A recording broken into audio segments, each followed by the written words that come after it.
एक बार फिर सनाया ने फंसाया चिराग को अपने जाल में। जी हाँ, सनाया जैसे ही चिराग और मनवा को एक साथ में देखती है जो कि दोनों साथ में आइसक्रीम खा रहे थे, यह देखकर सनाया का गुस्सा फूट जाता है। कहीं ना कहीं यह चीज देखकर सनाया को जलन होती है क्योंकि सनाया ने भले ही से यहाँ पर चिराग से बदला लेने के लिए शादी करी है, लेकिन ऑफिशियल तौर पर सनाया चिराग की पत्नी है। इसके बाद सनाया चिराग को कहती है, चिराग आज मेरे पग फेरे की रस्म है, इसलिए तुझे मेरे साथ अपने डेट के घर पर जाना होगा। सुनकर तो चिराग साफ साफ मना कर देता है। वह सनाया को कह देता है कि सनाया मैं यार रस्म को नहीं मानूंगा, मैं कोई तुझे अपने डेट के घर पर नहीं ले जाऊंगा। सुनने के बाद तो सनाया का गुस्सा 7वें आसमान तक पहुंच जाता है। अब इसके बाद सनाया कुछ ऐसा करती है जिसे जानकर आपके भी होश उड़ने वाले हैं। तो आखिर ये पूरी कहानी क्या है, चलिए जानते हैं आज की इस वीडियो में। कहानी की शुरुआत में हम चिराग सनाया को देखते हैं। चिराग सनाया को कहता है, सनाया मैंने जो बोला मैंने वह करा, सबके सामने तुझे प्रपोज करा, तुझे आई लव यू कहा, तू क्या चाहती है अब मैं क्या करूं? सनाया कहती है, चिराग मुझे कोई शौक नहीं है तेरे मुंह से आई लव यू बुलवाने का, बेवकूफ मैंने ये सारी ही चीजें तेरी नौकरी बचाने के लिए करी थी। महिला सुरक्षा वालों को तेरे ऊपर शक था इसलिए वह तेरे पीछा कर रहे थे, लेकिन मेरे नाटक की वजह से अब वह तेरा पीछा नहीं करेंगे, तुझे अपनी नौकरी भी मिल जाएगी। तुझे तो मुझे थैंक यू कहना चाहिए लेकिन तू तो मेरे ऊपर गुस्सा हो गया चिराग। अगले ही पल हम देखते हैं सभी लोग जो कि सनाया ने जो आज नाटक करा था उसको लेकर परेशान थे। सोच रहे थे कि आखिर वह 6 महीने के लिए सनाया का नाटक कैसे बंद कराए, सनाया से पीछा कैसे छुड़ाए। लेकिन तभी वहाँ पर सनाया आ जाती है। सनाया पुष्पा को कहती है, पुष्पा मैंने तुम्हारे लिए इतना कुछ करा, तुम्हारे बेटे की नौकरी बचाई, महिला सुरक्षा वालों को यह विश्वास दिलाया कि हम दोनों के बीच में कोई लड़ाइयाँ नहीं है, मैंने इतना कुछ करा है तो तुम्हें मुझे रिटर्न गिफ्ट तो देना चाहिए। पुष्पा कहती है, सनाया तुम्हें अवार्ड चाहिए ना, तो चलो मैं तुझे अवार्ड दूंगी। आज के डिनर के बाद राशि चिराग को भी बुला लेना, आज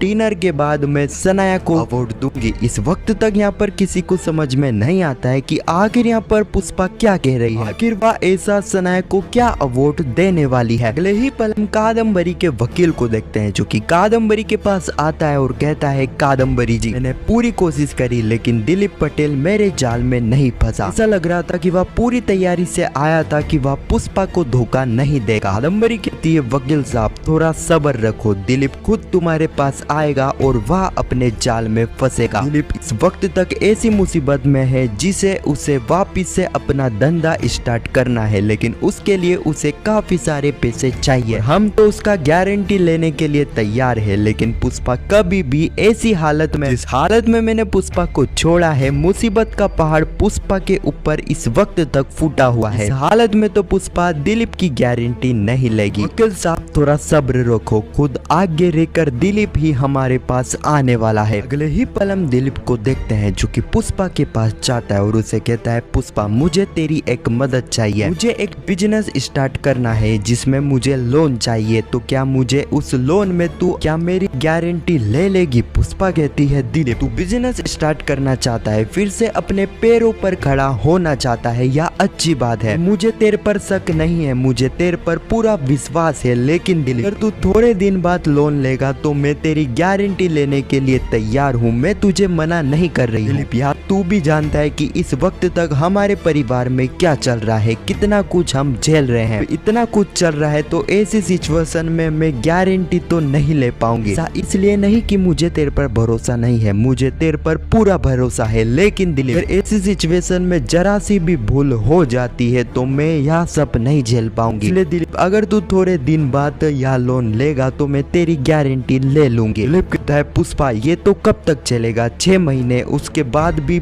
खत्म होगा या फिर नहीं? बस तू मुझे इतना बता दे कि तू क्या मेरी मदद करने के लिए तैयार है, तू मेरी गारंटी लेने के लिए तैयार है। पर दिलीप को एक ही बात कहती है कि दिलीप मुझे तेरे ऊपर पूरा भरोसा है, लेकिन तू यह लोन थोड़े दिन बाद लेगा तो मैं तेरी गारंटी लेने के लिए तैयार हूँ। सुनकर तो दिलीप का गुस्सा और भी ज्यादा बढ़ जाता है और गुस्से में यहाँ पर दिलीप वहाँ से चले जाता है। अगले ही पल हम देखते हैं डिनर के बाद यहाँ पर सनाया पुष्पा से अपना अवार्ड मांगती है और उसे कहती है पुष्पा कहाँ है मेरा अवार्ड। पुष्पा कहती है सनाया तुम्हें इस घर की बहू बनने का काफी शौक था ना और चिराग की पत्नी बनने का भी, मैं तुम्हें अवार्ड दूंगी, लेकिन उससे पहले मैं तुम दोनों को यह साफ साफ कहना चाहती हूँ तुम दोनों की जो लड़ाइयाँ चल रही है ना, जिसके चलते चोल वाले और पूरा परिवार परेशान हो रहा है, यह लड़ाइयाँ कल से नहीं होने चाहिए, मैं अपना अवार्ड लाती हूँ। तभी हम देखते हैं पुष्पा जो कि घर की चाबी और 30,000 रुपए लाती है। पुष्पा कहती है सनाया तुम तो इस घर की बहू हो ना, तो क्यों ना तुम इस घर की जिम्मेदारी संभालो, तुम्हारा अपना कर्तव्य संभालो, आज से तुम दोनों को इस घर को संभालना है। यह 30,000 रुपए है, इसमें तुम्हें इस महीने का इस घर का खर्चा निकालना है, बच्चों को ट्यूशन भेजना है, बच्चों का लंच बनाना है, तुम्हें इस पूरे घर को संभालना है, तुम दोनों को मिलकर इस घर को चलाना है। सनाया कहती है पुष्पा चिराग और मेरी शादी तो सिर्फ बाहर वालों के लिए है, अंदर वालों के लिए नहीं है। कहती है ना सनाया तुम्हारी और चिराग की शादी पूरे विधि विधान से हुई है ना, तुम ही दोनों चीजों में से किसी एक चीज को चुनो, चिराग के साथ तुम्हारी शादी हुई है या फिर नहीं, हाँ तो इस घर की जिम्मेदारी लो और नहीं तो चुपचाप डिवोर्स पेपर पर साइन कर दो। सनाया कहती है पुष्पा मैं तुम्हारे बेटे को इतनी आसानी से तो नहीं छोड़ने वाली हूँ, जिसके चलते हम देखते हैं सनाया जो कि घर को माल की जिम्मेदारी ले लेती है।